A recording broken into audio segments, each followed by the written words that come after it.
Congratulations, you're about to make a beautiful Wedbox photo book. In this video I will guide you step by step to help you make the book in the fastest possible way.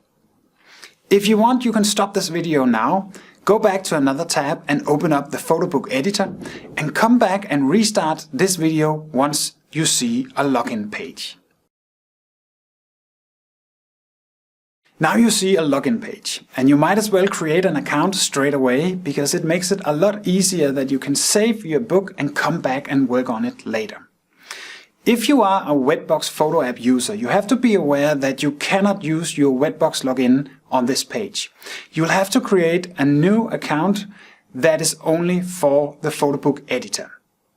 Stop this video now, go back and create your account and come back once your account has been created. Okay, you're doing great. Before you start importing your photos into the editor, make sure you have sorted them out. It's so much easier to sort your pictures on the computer than in the photo book editor. Stop this video now, go back to the editor and upload your photos and come back once you have uploaded the photos. Don't be alarmed if your pictures look a little bit blurry in the editor. This happens because the editor is using a lower quality of the pictures to make the editor as fast as possible to work with.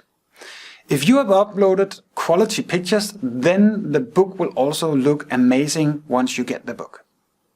The next function I would like to show you is a function called autofill.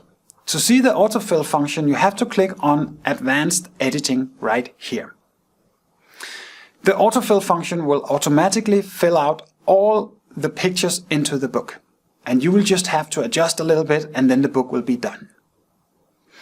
Pause this video now, go back and try the autofill function, or simply drag a couple of pictures into your book and come back once you have done that. Good, and now I will show you some very cool ways you can edit the photos. If you click one time on a photo, you will see a long list of functions you can add to this photo. It can be shadows, it can be frames, and many other features. If you click 2 times on a photo, you will be able to define which part of this photo should be in the book. And now the final tip.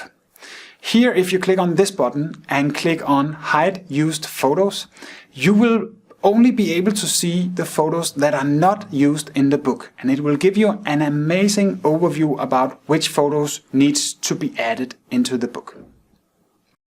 That's it for me. I hope you will have a lot of fun creating your book, and if you have any questions, please write us on support@wedbox.com.